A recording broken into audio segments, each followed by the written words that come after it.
Good afternoon. My name is Joseph Lloyd and I source cars for people on a professional basis. Although most of the cars I source are between £1,000 and £5,000, very often I've been asked to show something a little bit cheaper on the channel, and so I came up with No Budget Reviews, the series where we look at cars that you can buy in good condition with an MOT for under £1,000 and you can enjoy driving. We don't film this in an expensive manner, we don't use separate microphones, we don't use fluid head tripods, we don't even use a DSLR, but we do have a lot of fun.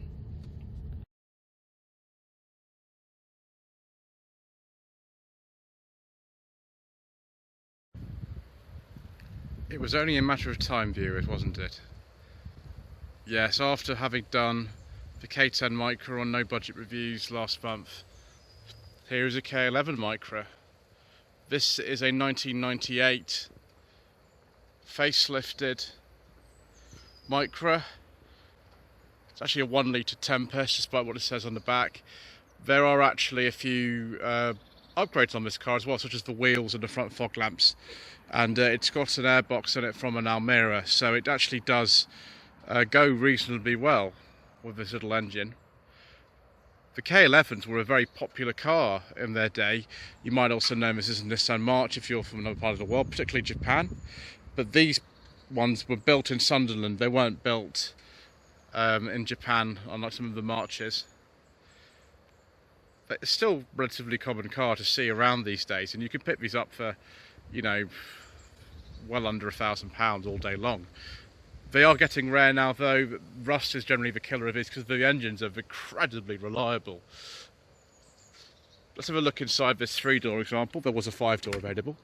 This is a facelifted car. It was the first major facelift the K11 had. They came in this country in 1993. There was a minor facelift in 96, which also saw them having anti-roll bars added. This car has also had a rev counter fitted. It's had a binnacle from a slightly nicer model because the Tempest Special Edition was, you know, quite low down. We've got things like manual windows. Airbag by this time I think was standard in all models. For some of the early ones didn't get that. The dashboard in the middle is a little bit different, I think, on this. There was another facelift in 2000, which I think, to my eyes, is a favourite design I have of the car. That was when the 1.4 engine came in as well, as opposed to the 1.3. Similar gearbox to the K10 Micra, but I think this being a 98, which was just after the major facelift came in, this is a bit of a stronger gearbox because the early K11 Micras do have problems with the gearboxes failing. This one had a tape player originally. It's now got a CD player, which is sensible really, with a USB port.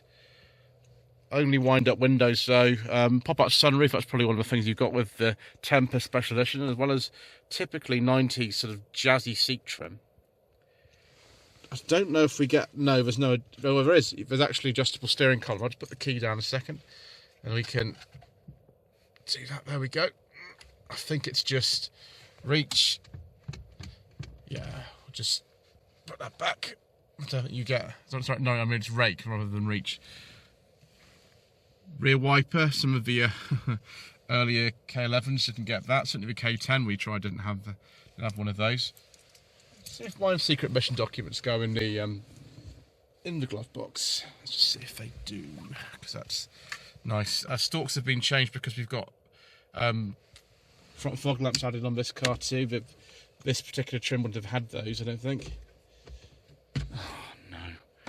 Why does this always happen to me, viewers? Can't get my secret mission documents in. But they'll just go in there. There we go.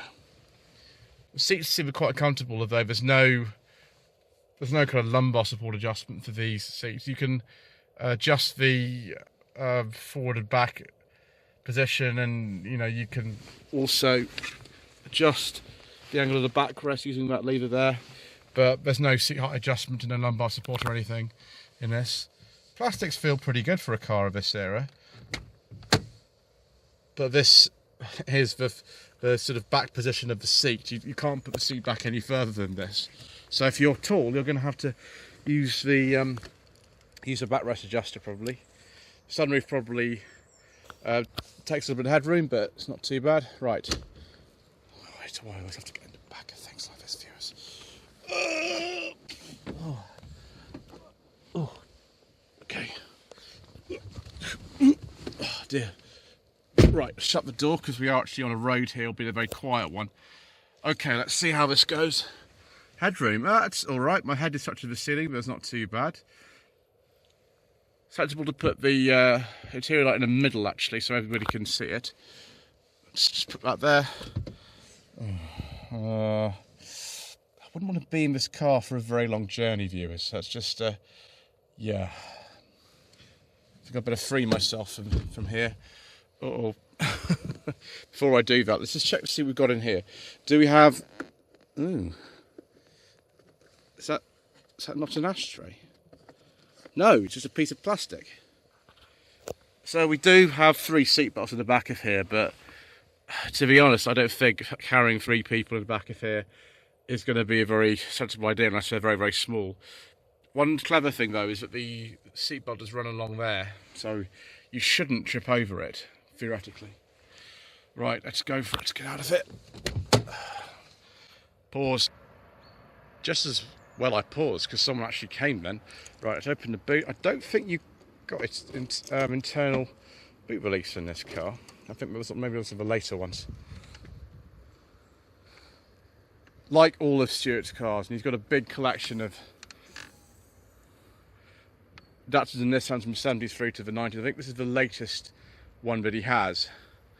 It's in really, really good condition, this car. It's in very nice condition. I just have to do that. There we go. Yeah. Full size spare wheel. All the tools are in there and everything. Just put that back. There we go. Not the biggest boot, but by no means kind of too small really for this size of car. This car's absolutely tiny. I think compared with something like a Mark III Fiesta, it would be a little bit smaller. But with compared to the Micra, I think it would probably be quite reasonable size. There's an enormous boot light in here for some reason. Maybe that's an aftermarket one. Maybe they didn't get a boot light in here at all on your Micra Tempest. That exhaust is very shiny. Right, let's take a look under the bonnet and hopefully not get in anyone's way again. There we are. Okay, I am going to need 2 hands for this, viewers. So I'll just pause again a second. So here we have the upgraded Almira airbox on top. All K11 Micras, you know, in this country, I know for certain, came with fuel injection and catalytic converters. Although I think if you want to abide by certain stock car rules or banger racing rules, and a lot of K11s have been banger raced now because of the low value and the fact that actually they're pretty tough. You can put a carburettor on this engine, particularly the earlier ones, but it is a twin cam 16 valve engine developed specifically for this car, and in this instance standard would have been about 55 horsepower. This one with the Almira airbox maybe a couple more, not that much really. Feels nippy enough around town, certainly.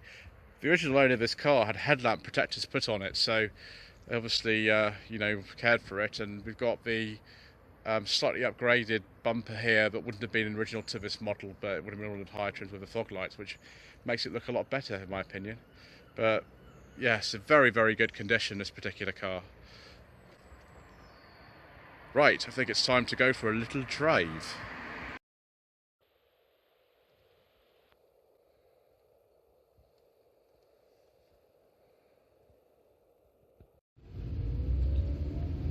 Right, viewers, little drive of this nippy Micra.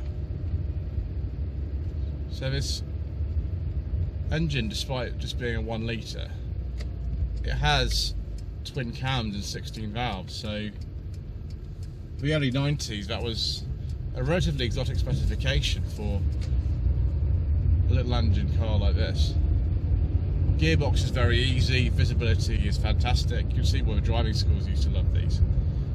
I have driven one of these with the 1.3 engine and the CVT automatic gearbox, and it was okay. that engine did up to 75 horsepower. Now in 2000 they did bring out a different engine. The 1.3 was replaced by a 1.4 with about 80 horsepower.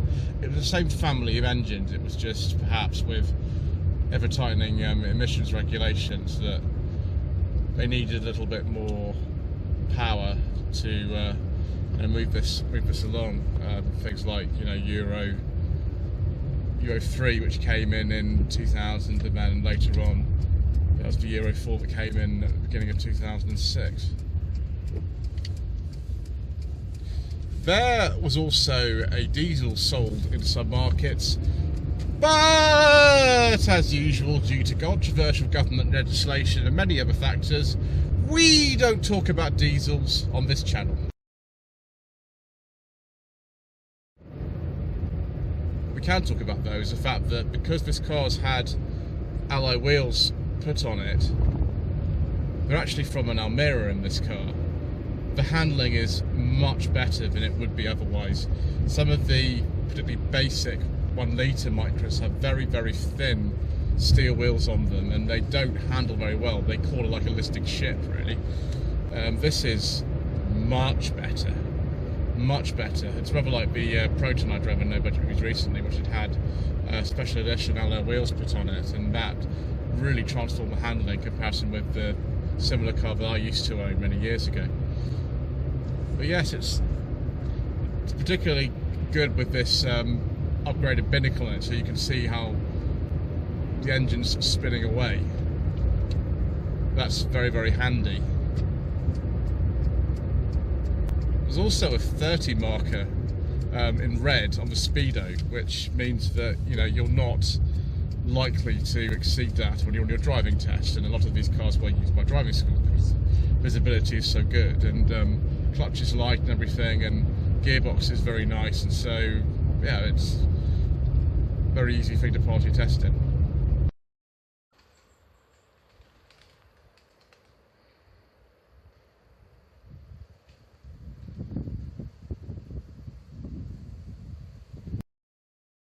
Sorry about the mount being in the way, viewers, that's just the way it goes on this channel. I don't know why it's shaking around so much today either. The ride in this car isn't really too bad. Maybe it's just the roads around this part of the New Forest where it's bad. But yes, I've very much enjoyed my time with this car.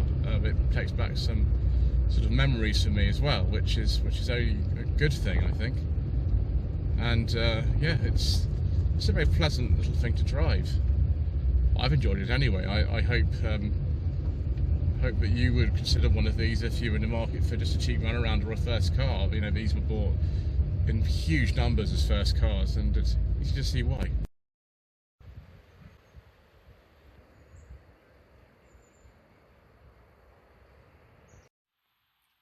Let's now look at some K11 Micra trim levels. There were a lot of them, as you'd expect with a car that was very popular and in production for about 9 years, 93 to 2002 in this country, and then in Japan actually a bit longer, I think 92 they started these.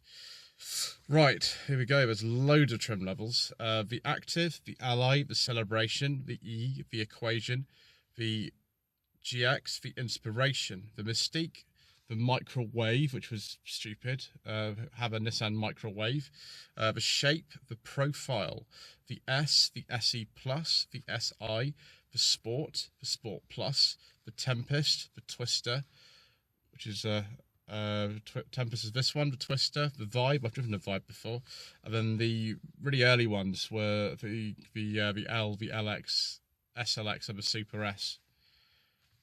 With the Micra being a very popular car in other countries too under different names, there was the March, the Verital, which had a different sort of front end. I think that was market name for the Philippines. The Muji K11. The Muji K11 has a fascinating entry on Wikipedia if you don't want to look that up. The Mitsuoka V, that was Micra with the sort of front and rear end that looked a bit like a Jaguar Mark II, very strange. Then the March Box. How do I describe this? The March Box was a saloon version of the Japanese market Micra. March Cubic was an estate version, and then the March Bolero, which was a the Verita, which had a different front end, but that was the Japanese market name for them.